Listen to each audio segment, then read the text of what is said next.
Nice K. Time to get some rollerblading.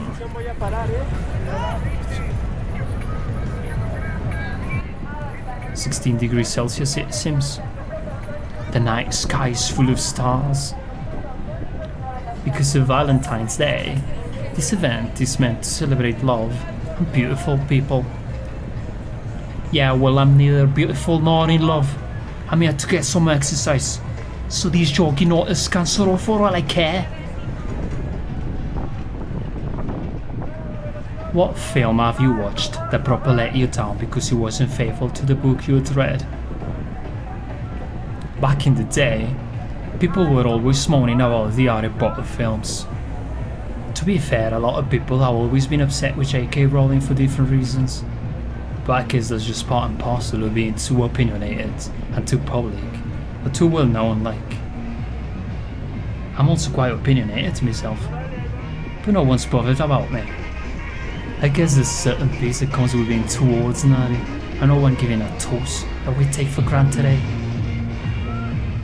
Actually, I've got a lot of respect for J.K. Rowling. She wrote great stories and characters. I don't care what anyone says. Sure, Lord of the Rings is better, but still. Recently, I watched a TV series called His Dark Materials. They deliberately changed a few things from the books. The author, Philip Pullman, gave his blessing to the changes. I think it was a brilliant idea. People who already knew the books got to enjoy certain surprises and cliffhangers, if you know what I mean. I personally would love to see Hollywood, or any film company really, do an adaptation of The Castle of the Carpathians by Jules Verne. I wonder how many people have even heard of that book.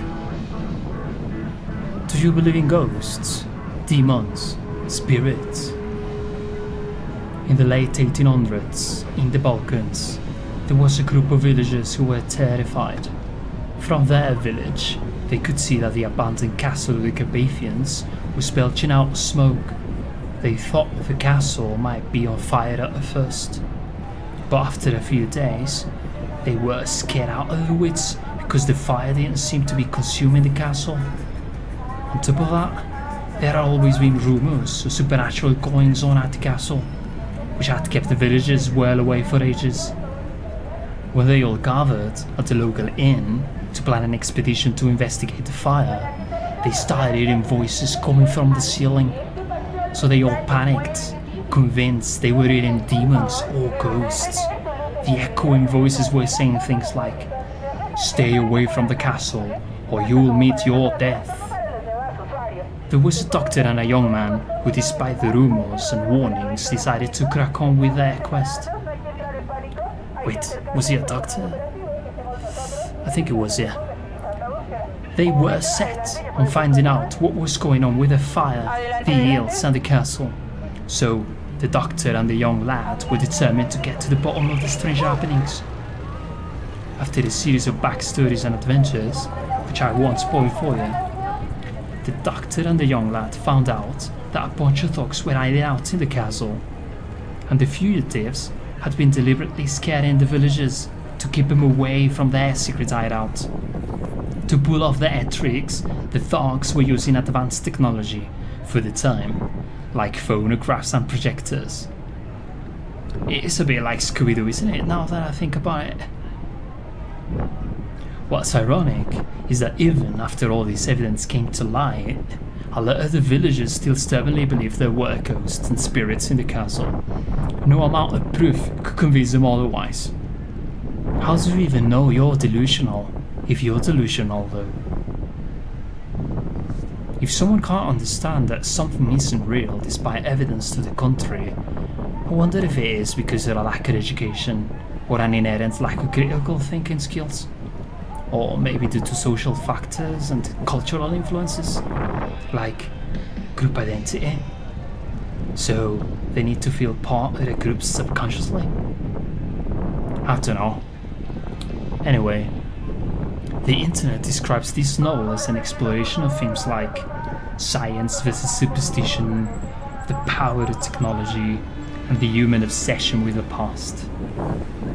It also says it's one of Jules Verne's lesser-known works, but still noteworthy for its mix of gothic horror and early sci-fi elements. Well, the internet also says there's already a film based on the book, released in the 80s. Guess I'm gonna have to get my hands on it somehow.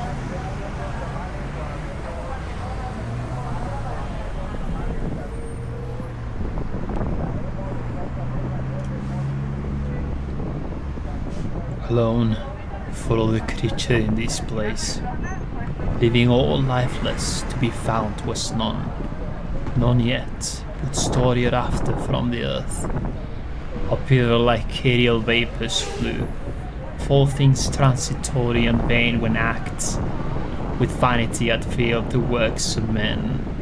Both all things vain and all in vain things, built their fontos, glory or lasting fame, all happiness in this or the other life, all would have their reward on earth, the fruits, painful superstition and blind zeal, not seeking but the praise so many find, fit retribution, empty as their deeds, all the unaccomplished works of nature's hand, abortive, monstrous or unkindly mixed, dissolved on earth, fled hither and in vain, till final dissolution wander here, not in the neighbouring moon as some have dreamt. Those argent fields more likely habitants, translated saints or male spirits hold, betwixt the angelical and humankind, either of the joint sons and daughters born, first from the ancient world those giants came, with many a vain exploit though then renowned. The builders next to Babel on the plain were centered and still with vain design. New Babels had they wherewithal would build. Others came single, yield to be dimmed. A god leapt fondly into wetness flames. Empedocles and Eve to enjoy Plato's Elysium leapt into the sea. Cleombrotus and many more too long. Embryos and idiots, eremites and friars, white, black and grey with all their trumpery. Indulgences, dispensers, pardons, bulls.